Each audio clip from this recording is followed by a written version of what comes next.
Today we want to talk about not only multiple offer situations because I think that's incredibly important right now, but I would like to kind of dive into the weeds a little bit more on the buying side. And yes, we have to be able to win in multiple offer situations. Yes, we need to have that toolkit available to us, but I also want to talk about the buyer's journey up and to that point because the things that we do with buyers, the way that we relay value proposition to buyers is just as important as that actual mechanism of how to deal with multiple offer situations. And a lot of things with the NAR right now, there's settlements coming through, and there will be changes in the real estate industry coming soon, especially in Canada. We will follow most likely what's happening. And that means, as a rule of thumb, it's going to be harder to collect your commissions on buyer deals. Okay. The details of that, who really knows? When they iron out, we'll be able to adjust. But we have to think about, like, hey, are we currently prepared for what's coming down the pipe? Are we currently prepared to add sufficient value to buyers instead of just being those folks that open up doors, let people walk around properties, and hopefully we're in front of them when they're ready to write contracts? Court, your connection's back. Anything you want to chime in there? No, other than my internet is so bad, friends, that I'm tethering from my phone, and that is better than the internet that I can buy where I'm at. I do have something to say about this, and I view this not falsely, but truly as one of the greatest opportunities that we're going to face over the next 18 months. Ryan, I know that a lot of agents are freaked out. It's all over everybody's social media, the results of these class action lawsuits, both in the US and coming up in Canada. And, here's what I always say, friends. There's opportunity when there's blood in the water, okay? And there's blood in the water right now. And I'll tell you what, our people are getting fed, and you will too, so long as you focus on the right activities. And that's one of the things that we're here to talk about. Now, I will prepare you that it's very likely that Ryan and I are going to build out a course that's going to help you achieve this over the longer period of time in much more detail, of course, than we can cover in this webinar today. So I'm just going to go ahead and say, look for that, because we're going to make it our business to go deep on this and to make it super affordable. I mean, typically there's weeks and hundreds of hours involved in putting together a course like the one that we'll build for you. So if you're interested in this and you're concerned about this, about your ability to get paid on real estate transactions in an environment where they say generally they're expecting there to be 30 to 40% less commissions available to all real estate agents. Okay. So I'll say that again.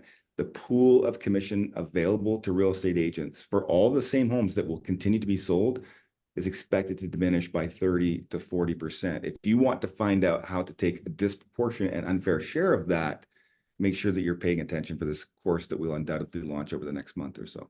Love that. And when I hear statistics like that, I just apply those to the general agent, the average agent's income. Well, if there's 30 to 40% less money in the kitty, an average agent is going to make 30 to 40% less money. Now, I do, guys, and whether you believe me or not, I see this as a huge opportunity because the value proposition of an agent is going to increase. It goes up when times are tough. Meaning people will be looking at us as being like, hey, I need an agent to help me when their eyeballs are looking for help. That's where we can command premium commissions. That's when we can command and have our hand go out and get paid what we are worth. So a lot of agents will come to me with the issue of like, hey, I've lost out in multiple offers twice in the last week. How do I make that multiple offer situation? How do I win in that? My question to that is like, walk me through the journey that you've had, that relationship from the 0% all the way up into that point. Well, walk me through what that looks like. Because I can promise you guys this, in a multiple offer situation, your client's stress is going to go through the roof. When that stress starts to increase, your rapport and your relationship better already supersede that amount of stress level because they're going to need to trust you at that time. Okay. If you do not have that trust built in, they're going to think an escalation clause is either too confusing because you haven't talked about it before, or they don't trust you and they think you're a slimy agent that just showed them a house and want to get paid. Mhm. So I want to unpack maybe in this first 20 to 25 minutes, like what an actual proper needs assessment looks like. How do Yeah. you build up that relationship so that when you do get to these stressful points in buying a house, your agents will be looking at you and you are now going to have the keys and the trust to help them get over the hurdle. One of the things that you're highlighting, Ryan, that I just want to underline, okay, because it's so critical and I think it can be missed unless you're paying very close attention. So, friends, I want you to think about this. It's it's never one thing, okay? I know that it's common and easy for us to want to say, hey, like, why didn't this work for me? And we want to look for the one thing. We want it to be a big thing so that we can address it and then have all that success moving forward. And here's the truth of it. Having a well-defined process, following it consistently, knowing the scripts around it, and having absolute discipline will ensure predictability at every juncture so that when this big thing comes, the foundation's already laid and it's no longer a big thing. If at best it becomes a bit of a speed bump. So that's what we're talking about here. And we've done that for our sellers, the sellers process. We've mapped that out in some other trainings. If you haven't seen them, go check them out. We're going to do that for you today with buyers. And, to Ryan's earlier point, the challenge that I see is that most agents consider themselves to be door openers and contract writers. Okay. And you're about to learn, if that's you, that it's not going to cut it anymore. And you're about to learn, if that's you, that your commission is going to get cut and you're going to find it a lot more difficult to make money, particularly if you're focusing a big chunk of your business on buyers. So what we're going to do is share with you best practices that we've learned that can make sure that even if there's a discounted commission, you're going to get paid your full commission. That even if there's no commission assigned to the transaction, that you're going to get paid your full commission. We're going to teach you how we consistently get a transaction fee from buyers, despite the fact that we don't hold trust from those people for $250 on each deal. So I want to promise you that this works. It works in any market at any time, but it's a very sophisticated, systematized process that you must follow step by step by step. You're going to get the recording. Go ahead, go through it, take your notes again. But I promise you that when you follow the roadmap that Ryan and I will share with you today, you will have very predictable success. And this whole concern around negotiating buyer side commissions will have dissipated completely. Mm-hmm. Love that. And so let's kind of start from the beginning, Courtney, and let's assume for a second that we've set some type of appointment up. If you're the average agent, you're probably just going to be meeting these people at a house. But rule of thumb, guys, this is how I operate in my own transaction business.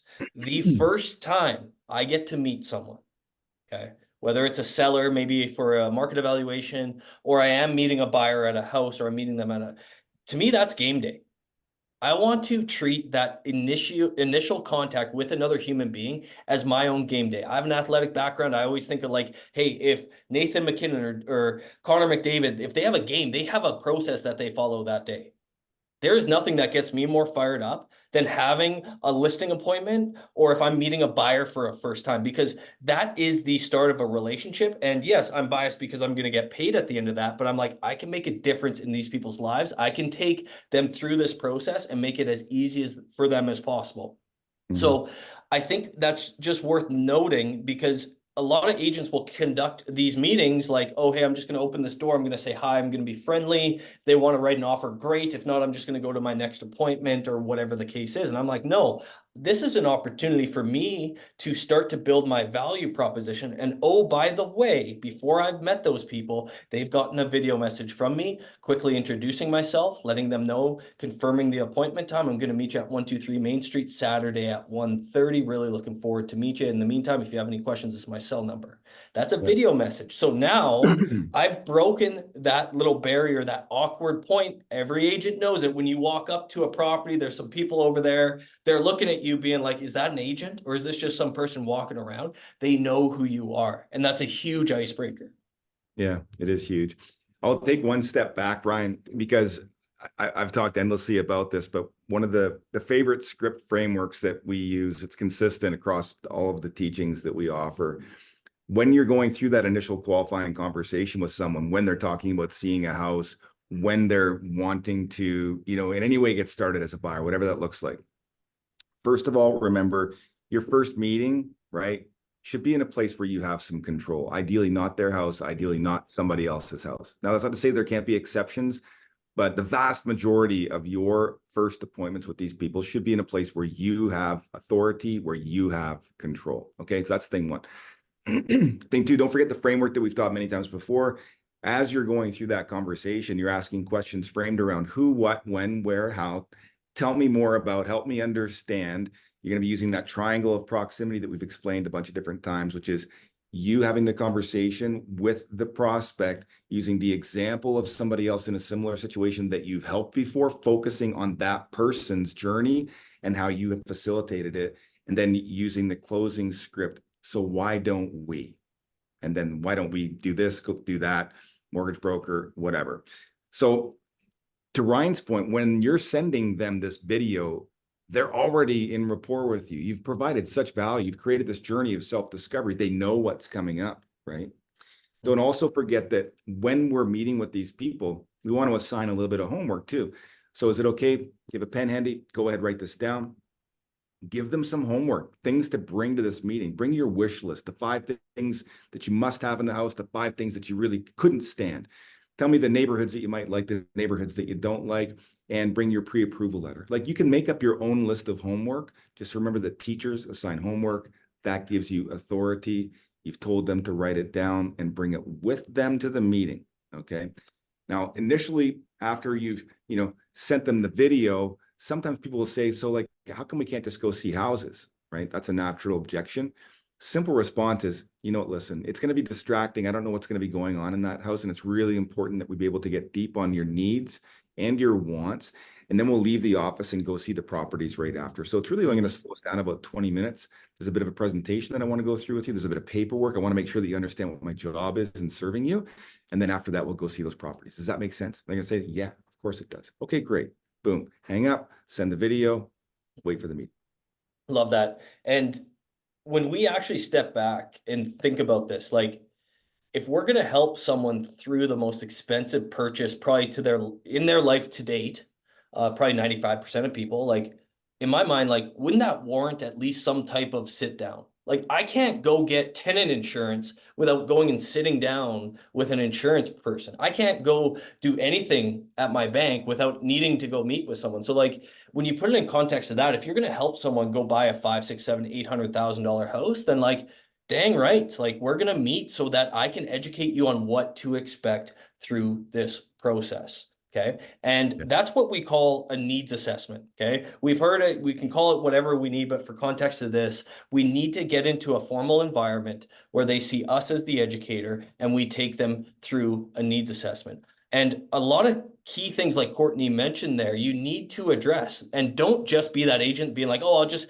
set you up on a search criteria and then it'll automatically send you listings. Like, no, we need to be better than that. Figure out a communication strategy. What's best to communicate with all parties involved? I love group text, WhatsApps, Facebook Messenger. If they have iPhones, you put them in an iMessage group. Okay. We need to identify their exact timeline, which if you're in a formal setting, they're going to be more truthful with that.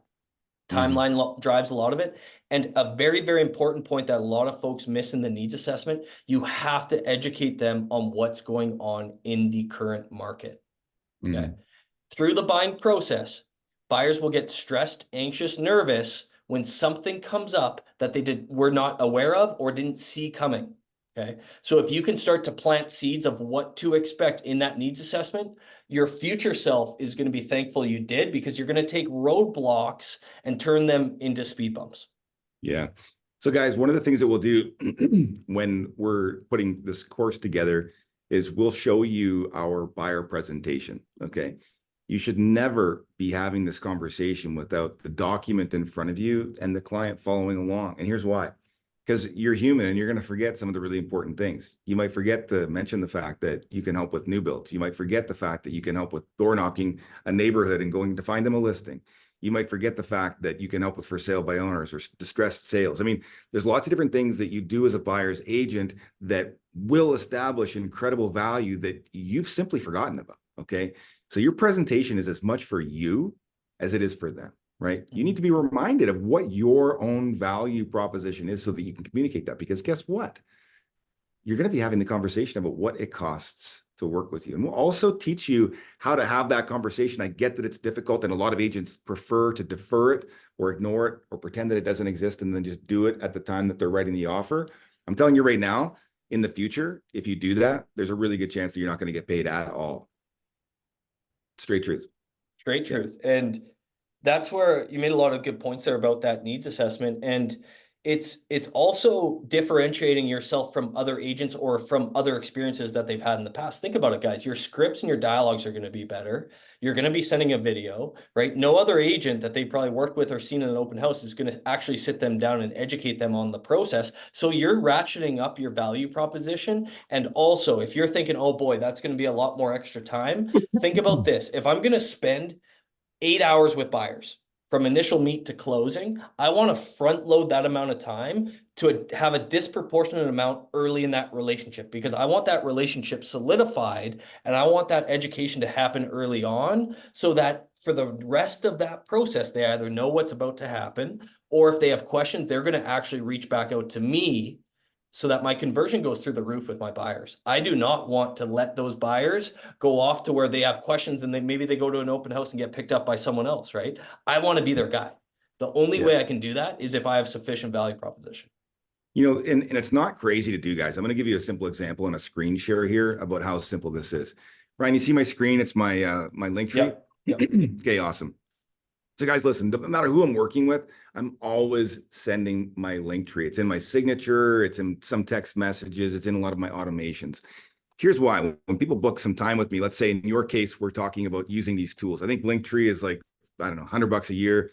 Calendly Pro account, it's $10 a month or some ridiculously low number. So let's say, for example, we've got a home buyer consultation. Okay. Now listen, the truth is that rarely, if ever, does an actual buyer go to this website and use this. Do you know who uses it? This guy. And I'll tell you why. So I can go in here and look at the time that I have natively available, or I can go in and move things around in my calendar to open these things up. But let's say, for example, you know, Wednesday at 2:15, I'm going to have a 15-minute phone consult, okay, with this particular buyer. All right. So what I'm going to do is you're basically booking yourself, right? I'm booking myself using their name. Exactly. Thanks for clarifying that, Ryan. So I'm going to put in their cell phone number, what the current address is, how long you've lived there, anything that would prepare for the meeting, beds, baths, and so forth. Okay. So whether that's me having the conversation, somebody else, this would just be like a real quick phone call. Okay. I'm going to circle back. Here's the beauty of this happening. Okay. When I click schedule event, guys, I've got all the automations set up here. Okay. The automations in the background do this. It's super powerful. You can go to that if you want and just try it. You know, if you're going to schedule an appointment, just use mock or fake or something like that. So I know that it's actually an appointment. But here's what will happen.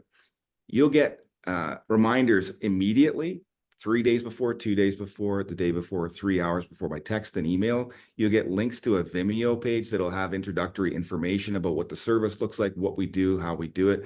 Guys, it's not complicated, and it's like $10 a month to do this stuff. But here's the thing I want you to think about.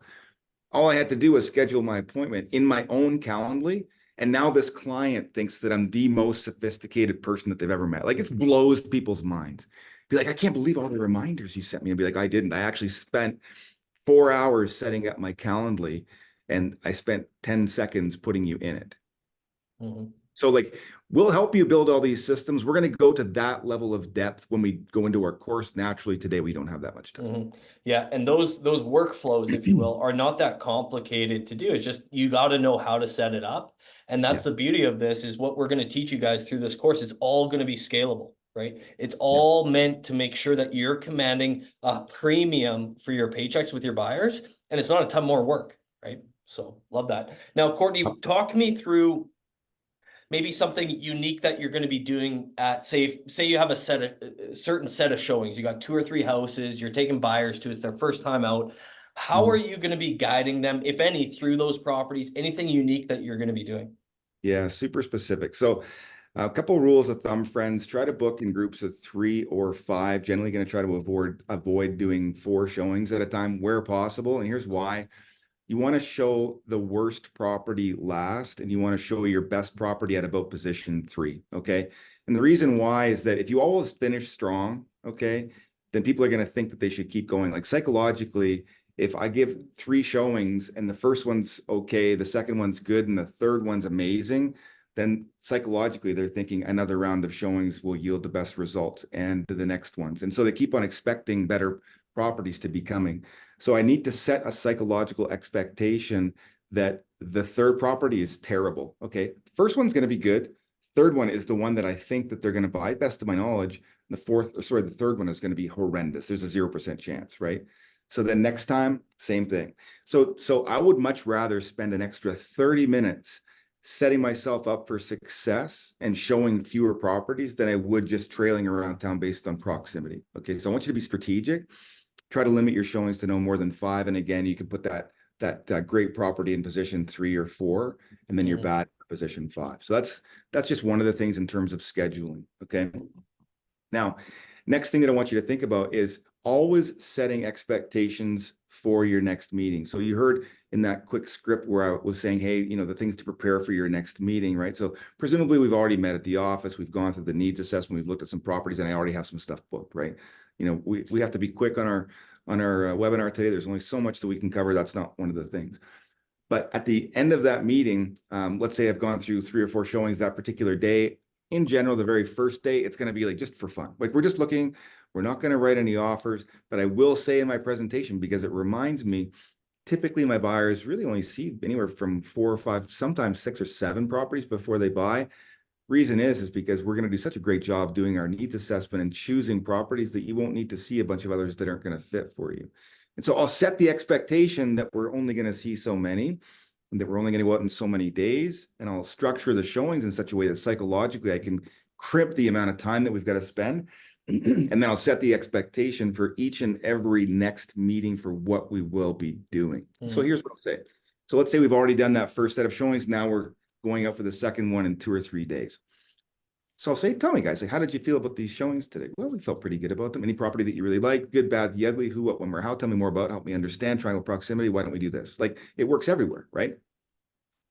So fantastic. Why don't we do this? Let's do this. I've got some time on Wednesday afternoon to go see some more properties. I'm feeling like we're getting fairly close. Would you agree that, that property 123 Main Street was fairly close? And if we could find some other options very close to that we might have something? Yeah, we would. Okay, cool. So let me have a look. Let me ask you this. Can you see yourself living in 123 Main Street? Yeah, I suppose. Okay, cool. Good to know. It's possible that it might be the best property. And I just want you to know that a lot of times folks find themselves prepared to buy much more quickly than they originally thought. So I just don't want you to feel stressed. If you feel like you're getting those buying signals and that's your house, just know that that's totally normal. Okay. Guys, I can't tell you how much giving permission to people like that prior to them worrying about it will shorten up the number of showings that you have. Like they're just like, oh, that's normal. Okay, great. Then they'll buy the house. Like I've sometimes used that script and gotten the phone call that night to write the offer, right? They'll just cancel the next. They don't even want to go. They're like, yeah, I like it. Well, I'm confident now. I gave them permission. So when you can do that with your scripts in preparation for what's coming down the line, you have a much better chance of building rapport, establishing professionalism, and shortening up the time required to get these people to feel comfortable and at home. Very simple, but important psychological strategies that you can use. Love that. And I was writing a few things down when you were talking. Give permission was one of them too, right? And a lot of times we forget about that. Like, hey, we have to give our clients permission to take the next step in the process. And the beautiful thing about this, guys, if you ask these questions, if you do sense hesitation, you can ask about it on the spot because you're in rapport. Right? If my buyers are not, giving me what they want, or at least giving me good objections for why a house, I want to ask about that. Tell me, guys, I'm sensing a bit of hesitation here. Tell me more about that. Right? Because maybe they something went haywire with their mortgage broker. They were nervous to tell me about it. I want to ask these questions. I want to make this journey for them as smooth as possible. The only way I can do that is knowing their exact situation. Ryan, one of the things that I love about the way that you do business, it's how you express your care. And it's a challenge that agents have, right? Especially Canadian agents. I think we want to be so polite, and we think that being polite means like ignoring people's feelings and not asking hard questions. Guys, another really important piece of advice, guys and gals, that I can share with you is when you see emotion, lean into it. Okay. If you're seeing tension, if you're seeing stress, if you're seeing worry, if you're seeing discomfort, lean in and speak to it. Just say exactly what Ryan just said. Hey guys, I'm sensing that maybe you're feeling a little uncomfortable. I'm sensing that maybe you're a little frustrated. I'm sensing that you're a little concerned. Would you mind helping me understand that? I want to be able to help you. Like, if you can say these things, and I know you can because they're just words, here's what you're going to find. Trust goes up, safety increases, and then do you know what else happens? Fewer showings, better offers, quicker closings, more money for you. Love that. Simple. And back to kind of setting expectations and giving permission, this is why that initial needs assessment is so important. Because say in my market, if I have buyers looking for a 2-story house for $400,000, they're looking at a possession May 1st, right, within 45 days, I need to set the expectation of and give them permission. Guys, if we like a house in this set of 3, it's okay to want to buy that property, right? Because I know for a fact that there's a good chance we may be in a multiple offer situation. So I need to have them being prepared for that. I don't want to scare them, right? But I know that market and I need to be able to tell them that so that they're not going to see me as a slimy realtor. They're going to see me as an agent that's trying to help them through this process. And you need to speak to that so that when you do get into that situation, you can revert back on previous conversations. Yeah. Yeah. We call it planting seeds, right? I mean, once you've been doing this a minute, you start to understand where the speed bumps are, where the roadblocks show up. And so I'll give you an example, right? A very simple one. And I know we're bouncing around a little bit here, but there's so much content and so little time, it's kind of necessary. So say you've got an offer accepted, right? And you know the particular type of property that you're dealing with, maybe it's a bit older and there's going to be some issues with it, okay? I can either pretend that the property doesn't have any issues, or I can speak to the issues at the time that I know that I'm going to write the offer. And I've put the property inspection condition on the paperwork. And so I might just say, friends, I noticed when we were in the basement of that property, we talked a little bit about plumbing. I could see that property did have poly B. So I just want you to expect there to be a bunch of red text in your property inspection that comes back about that. Sometimes you can get that fixed for $5,000, $7,000, $8,000, and we can certainly get quotes on that. There's these other things, thing A, B, and C. You're likely going to see those come up in the property inspection as well. We can have a conversation with you about how much they concern you, what they might cost to fix.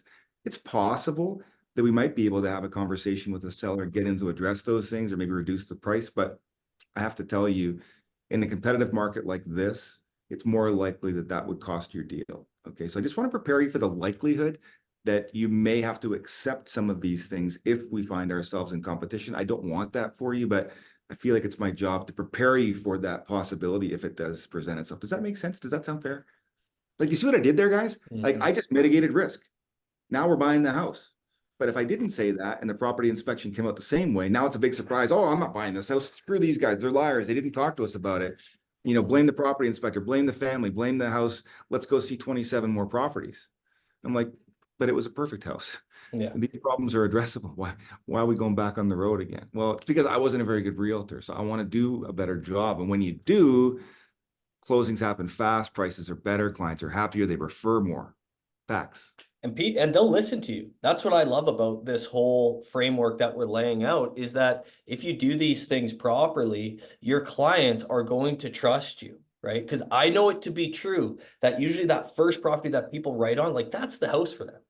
Yeah. I believe that in my soul. So like it's all these little things that make such a big difference, or vice versa. Courtney, to your example, you don't talk about the poly B, you don't talk about the inspection process. You have your conditions for 14 days. On the morning of the 14th, you do a property inspection and it's on a Sunday, right? And now if you need a quote, no one's available. And as timelines start to come up, guys, that's when stress starts to rise too. If you're running short on time, okay, that's when things are going to go sideways for you and you're going to hate this business. What I would say is like, hey, if you do a proper needs assessment, why would we not have a pre-approval letter? And are we shopping in the correct budget range? Well, perfect. Let's get the inspection done right away. Now you got time, right? You've educated, you've planted those seeds, you've given them permission. They have tons of time to review the report. If we need a quote, no big deal. We can do that in the next few days. You've mitigated risk and you're lowering stress. And here's another really important piece about lowering stress, Ryan, and we're going to talk about this in our course. Friends, there's really 3 critical times in the real estate transaction where you can make your buyers and sellers have babies, okay? And when we say make babies, we just mean like turn current business into future business. Okay. Now, the primary requirement that Ryan's just outlined in order for your buyers and sellers to maximize their childbearing abilities is to minimize their stress and maximize their joy. Okay. It really comes down to like, how joyful can you make this experience? How much stress can you remove from the experience, and how smooth can you make it? Too many agents feel like in order to create value for buyers and sellers, they have to show and make the buyers and sellers feel how stressful everything was, right? Guys, that's a sure way to make sure that you never receive referral business. You know what you need to do? Facilitate a great journey of self-discovery, make something super complex look super easy. Hint at the things that you've done for them, but don't focus on them. And then you've got these 3 critical times where you get to ask for more business using the following script, okay? The time where you write the offer. Would we not agree, Ryan, that that's one of the most exciting times? We've settled on the property, we're writing the offer, we're nervous and we're excited. So here's my script, guys. Oh my gosh, Ryan, this is super exciting. I can't wait to get to work and try to get you this best price, all the terms and conditions. But I was just thinking about something. I'm really going to be worried, actually. You guys are amazing. I'm going to miss you because soon we're going to be wound up. You're going to be moved in. And you're going to long forget about me. Do you have any other friends or family just like you that I could work with? Because you're awesome. Like, see what I did there? Like, I just paid this guy a massive compliment and turned it into future business for me. And here's the thing. He doesn't. That's okay. But guys, I'm planting seeds. Wait for it. Because guess what I'm going to do? At the time that we go ahead and remove conditions, presuming that we've done a great job lowering stress, okay? Not that I've left my condition date at 9 p.m. Please, guys, don't make your condition dates 9 p.m. Nobody wants to work at night. You're not even smart, okay?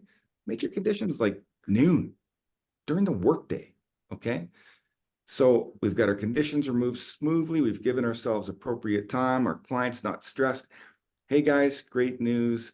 Just went ahead and sent the waiver in. Congratulations. It's a final sale. I'm so excited. Here's the next steps. Going to meet the lawyer. And again, you know what? It just occurred to me one more time. I'm going to be sad that I won't get to see you guys after March 31st. Y'all are going to be moved in. And like I said last time, long forget them. Have you guys, since we had that chat, thought of any of your friends? Because I really am desperate to work with more people like you. I know I keep mentioning it, but it really is true. Like, I'm just doubling down on this, guys, because it is true. If I like this client, good people know good people. Now, don't ask the question if you don't like the client, because bad people know bad people, and you're going to get more of them, okay? Now, then finally, okay, at closing, same thing, guys. Show up with something nice, a gift, you know, whatever it is that you do. Show up physically, okay? Too often, agents will leave a key on a desk or an envelope at somebody's office. Like, show up. You don't have to be like there on moving day, making it all awkward, trying to grab boxes. But I mean, like, physically meet this person somewhere on the day of possession or somewhere around there where the emotions are high, and say, listen, you know what, Ryan, I wanted to say thanks. It was a real privilege for you to trust me in this journey. I hope that everything was to your satisfaction. Ryan, one final time, it would be a great honor for me to have more clients like you. Do you know anybody thinking about buying or selling in the next 6 to 12 months that I'd have the privilege of working with? Guys, if you ask this question 3 times, by the second time, they're like starting to think about it, and they may have like percolated through. By the third time, you're probably going to catch a deal or two. Okay. Make the point of asking that question, tying it to a compliment, and doing it 3 times. At those 3 times, presuming that you've lowered stress, your business is going to go up dramatically. And even to double down on that too, Courtney, the reason we're doing it 3 times is because as they move through the timeline of buying that house, they're going to be talking to other people. It's natural for people to be excited about buying a house. They're going to talk to their friends and family. Hey, what's been going on? Well, I'm buying a house, or just remove conditions, or we're just moving in here. And you're going to be front of mind to them too. So yeah, that 3 times, that's gold. That's amazing. Now, Court, I think we should spend some time on some strategies and tips for multiple offer situations, because pretty much every market's fighting low inventory right now. A lot of buyers, especially in Alberta anyways, moving from BC, Ontario, et cetera, et cetera. So like, what would be some tips, strategies to for multiple offer situations? Yeah. Well, Ryan, to your earlier point, so much of what we do that's allowed us to be as successful as we have been has remembered that we just have to be planting these seeds consistently, right? And so even in the script and role play that we were using so far during this webinar, you've mentioned multiple offers in that. And so as a buyer, like, I'm already expecting it to go into multiple. So guys, that's just rule 1. Like, mention these things, soften them, familiarize them so that it's not like this big shocking thing, right? And so when you normalize the likelihood of something that is otherwise stressful, you take the air out of it and you just make it far more common and comfortable. Okay. So then if you do find yourself in a multiple offer situation, then you can have this conversation. This is one of my favorites, and it's helped me do a lot of business over the years. Very effective. And so I would be sitting down or on the phone or a Zoom, but ideally, guys, if you think you're going to be competing on a property, this is the strategy that I would want you to follow. The reason, by the way, that I want you to follow this, it is a heavy time commitment, but it's going to prevent you from having to make even more significant time commitments down the road, right? It's like planting seeds does take time and energy and thoughtfulness, but when you do a good job at it, there's fewer seeds and a shorter amount of time until you can reap what you have sowed, right? And it's the same thing with this. I would much rather invest an extra hour or 2 hours at this stage than have to spend 5 or 10 hours more showing properties because I didn't do a good enough job. Does that make sense? I've economized my time, right? So it's going to go like this. So Ryan, super excited about this. This is the property. Why don't we do this? Why don't we just head back to the office and go ahead and prepare some paperwork right now? How does that sound? Great. So we're going to go back to the office. Now, maybe it's going to be on the phone, whatever, but I want to do it in person. Okay. Fantastic, Ryan. So really appreciate you meeting here. This should only take about 30 minutes for us to get everything together, but it's really critical that we sit down together and go through this because I want to manage your expectations around what multiple offer situations look like. So Ryan, before we even get started, let me just ask you this, on a scale of 1 to 10, 10 being like, 100%, I definitely want this house. 1 being like, meh, I can kind of live with any house, and this is just a today house. Where do you feel like you're at in your desire to live in this property? Yeah, like probably 9.5, Court. And I just had a conversation with my grandpa on the way over here. Like he thinks we should come in a little low and try to get it for a good deal, right? Mm-hmm. Okay. So let me ask you, Ryan, you want the property at a 9.5. We know the market's competitive. We know there's a likelihood of us being in a multiple offer situation. Do you think that it's likely that we'll also be able to get a great price on the property, or would it be better for you to simply get the property? If you had to focus on one of those two things, which would be your priority? I think, we definitely see ourselves in this place for a long time. So yeah, we've been looking for a while. This is the one that checks all the boxes. Sure. Yeah, I thought you might say that. That's why I asked, but I wanted to say thanks for reassuring me. So let me ask you this next question, Ryan. So, based on the properties that we've seen, what you know about the property in your budget, how do you feel the price is compared to other properties that you've That liked or it you've seen? it actually seems reasonable. Like it's in our price point for sure. Mhm. We've looked at some at the same price that we wouldn't even consider a 2 out of 10. So Okay. So this one's listed at 500,000, Ryan. If you had to guess on where you would like to go in and make your offer on this property, where do you think it should be? I was thinking, probably, 470 we should offer. Just, we want to probably come in a little low and see if we can't get it for a little cheaper. Okay. So Ryan, if I'm being fully transparent with you, and I should maybe just ask the question to get permission, like scale of 1 to 10, would you like me to be perfectly honest or like not so honest? No, definitely. I mean, you've been honest with us thus far, Court. So, Yeah, and I always like, listen, here's the thing, Ryan, is I always get worried, but at times like this, because I feel like people are maybe thinking that I'm spending their money. That's not the case at all. But I've heard you say that you want the property 9.5 out of 10. And I've heard you say that you want to offer 470, Ryan, and I just know that it's not going to work for you. Okay. okay. Okay. Yeah, let me ask you this question, Ryan. So, we'll talk about possession, we'll talk about the conditions and things like that. But let's say, for example, we wake up tomorrow morning, okay? We've sent the offer in, we've done everything we can. I've got some other trips up my sleeve that I'll share with you to ensure that we maximize our potential. But let's say we wake up tomorrow morning, Ryan, and we find out that that property sold for 501. Would you have paid 502? Oh yeah. Yeah, we're pre-approved for 600. So, Right. Well, so now we have to kind of carry on this line of thinking. So let's say it sold for 505. Do you pay 506? yeah, 506 for sure. Yeah. Okay, so now let's stretch it. What if it sold for 520? Would you have paid 521? 525? Probably not 525. I would think, at that point it pushes us into maybe a bigger house. So, Okay. yeah. So yeah, so let's just think of it in terms of value concept. If somebody else saw value Mm. at that price point, like where's the line for you? Like, is it 515 and 516, or is it 520, It, 521? it'd be 520, I think, Courtney. Like I would, if it went for more than that, I'd be okay. I'd be okay looking, still Yeah. looking. Okay. So let's switch gears for a second, Ryan. What I'd like to do is just talk about possession. So guys, what I would likely Mhm. do is like when we're talking about price like this, it's always going to be a little bit emotional. Okay. A little bit of stress, but you'll notice that I was like very straightforward with Ryan. Like, is it okay? Tell me this. Can I be honest with you? Like, I'm Mhm. asking for permission and I'm asking lots of questions, right? We went through a challenging sequence of questions and landed on a number, 520. That's all I needed. His number is 520. There's still some energy around that number and that conversation. So here's what I'm going to do. I'm setting it aside and I'm going to let the heat come out of it. Okay. So now I'm going to switch gears and say, Brian, you know what? Thanks for sharing that with me. Let's talk about possession. I know we talked about this. What do you think about that? Guys, Mhm. just get a sense for when it is that they want to be moved into the property.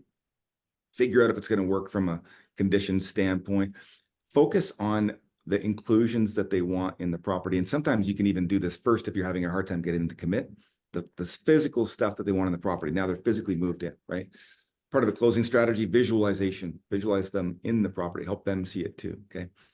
Go through conditions and all that stuff, and then come back to the price, right? So now they might have had like more time to think. Maybe they want to go in lower again, right? Mhm. Um, so I'd say, so Ryan, back at price, we're just about ready to get the offer. And tell me, are you okay if you got to pay, say, 521 for this property? Did I hear that correctly? Or is it 520? That's like the number. Yeah, I mean, within reason there, Court, like we talked and we definitely want this place. So Yeah. Okay, cool. So Ryan, one of the things that we've used very successfully over the years, and it does sometimes require an explanation to the other realtor and even sometimes to the buyer, is the use seller. of the seller, thanks. Uh, the clients would correct you too. Yeah. Uh, is the use of an escalation clause, Ryan. We've used our escalation clauses very successfully. And what it does is puts us in a position in competition where our price can be hinged just above another offer and allows us to kind of like incrementally get the seller more money for the property so long as they've got another offer. So we can set up the escalation clause so that if they've got an offer at 505, ours automatically becomes 510. Or if they've got an offer at 510, ours automatically becomes 515. But if they've got an offer of 520, ours could be 520, but maybe our conditions are not as appealing as the other. So does that sound like a strategy that would be okay for you, Ryan, that we wouldn't commit to spending that amount, but that we could if we had to?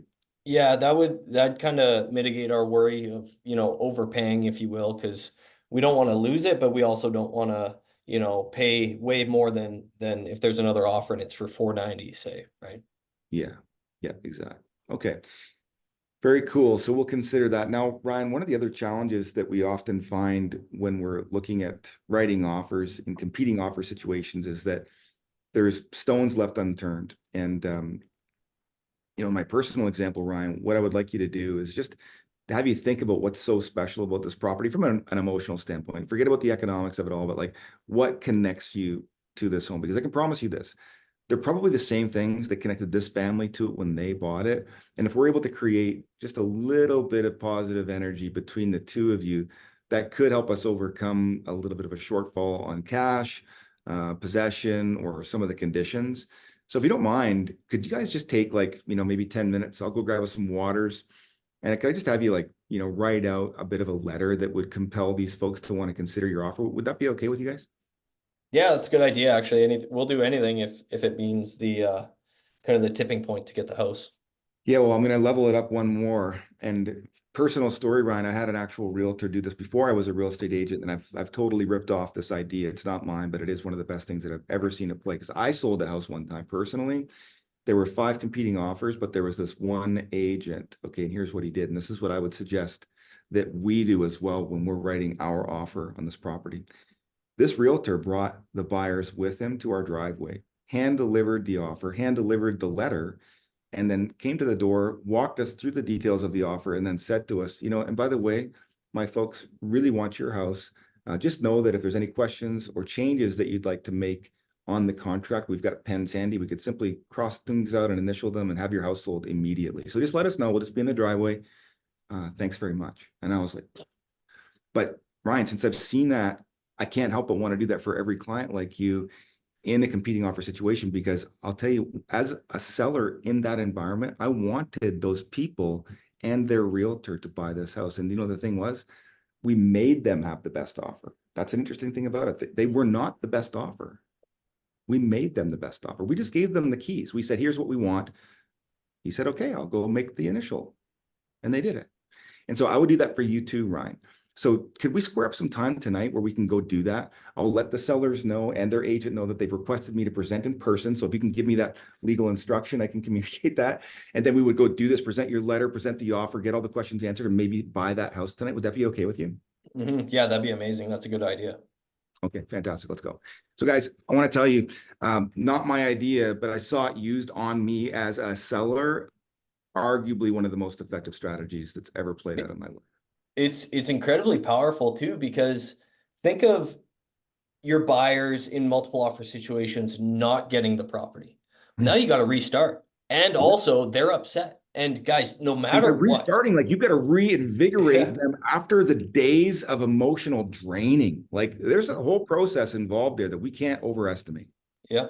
And let's face it, after 2 lost offers, they're going to start looking at you as the issue, whether it is or not. But guys, the quicker you can move towards extreme ownership in your own business, the more that you can think about, hey, I need to be better, right? And this strategy, everything we just laid out there, all points towards being better. And there was a very, very important point that Courtney said when I said, hey, we should offer 470, Courtney basically politely told me that I'm completely out to lunch and we're not going to do that. Courtney can't be like that if he doesn't have a good relationship with me. If you've just showed these people one house and they called you and said, hey, let's write an offer, you cannot be like that. Or you can, they're going to fire you right away. But since that relationship is solidified, they're going to look at you like you know what you're talking about, and they're going to trust you and follow you. And you know that it's in their best interest to buy that house. It reminds me of one of my favorite scripts, but it only works like when you're in deep rapport with people. But guys, I have straight up, and I'll play it out for the camera. So in a situation like that, where the client has said to me, like, I'd like to offer 470, I would say like, oh, I thought you guys wanted this house. And I would just laugh at them. Like that was the craziest thing that I've ever heard. And because we're in such deep rapport, they'll laugh back and ask me what I think. And then I'll go through the same script. And then they're like, okay, sounds good. Then we either write the escalation clause or we write the offer for 520 or whatever. So that's why it's so critical to do these things, because it gives you permission to be your authentic self, to be completely transparent, completely truthful, not in some ignorant, hurtful way, but in a way that serves the client in achieving the outcome that they want. You needed rapport to do that. Love that. And the fact that, me as a seller, if a buyer's agent came over and presented the offer and said like, hey, my folks are literally outside, we're just going to be parked down the street. If there's anything that's needed, let us know. Of course, I'm going to go back to them and try to work with, they're there, they're ready to go. Right. And I think it's such a little thing that's super unique. I don't see no agent has ever done that for me, but I remember looking out my window and saying to my wife, like, they're in the driveway. Like, I thought that was so cool. yeah. Crazy Yeah. stuff. So I think that's super powerful, and I'm really looking forward to bringing this course to market for you guys. Yeah. It's going to be reasonably priced, and it's going to be a huge asset in your guys' toolkit to just mitigate all this drama and just all this noise around the real estate industry, because you can then focus on getting the skills, hammering it down, seeing results. You're just not going to be worried about all that other crap. Yeah. Yeah, we're really looking forward to it. Ryan, when do you think that we could be able to get this out? I know I'm kind of putting you on the spot, but you tend to have a better sense of how long it takes us to do these things than I do. When do you think that we could have that together? Probably first week in April, I would think. Yeah. Do you know what Ryan just told me, guys? He Yeah. told me that I'm pulling some more 18-hour days. That's what he There you said. go. It's okay. I work for this guy. So whatever he says, I just do it. So yeah, first week in April, it's go time, Ryan. You and I know what to do. We've got the skills, just going to execute, bring it to our friends. Guys, thanks for being here today. So great to serve you. I can't wait to bring you so much more value. I don't know. This is like tip of the iceberg stuff, probably 20% and very little detail on the 20% of what we're going to bring you in this course, but I can't wait. And it looks like we're going to be burning the candle at both ends to make it happen for you right away. So you guys, thanks for coming on today. We'll see you next week.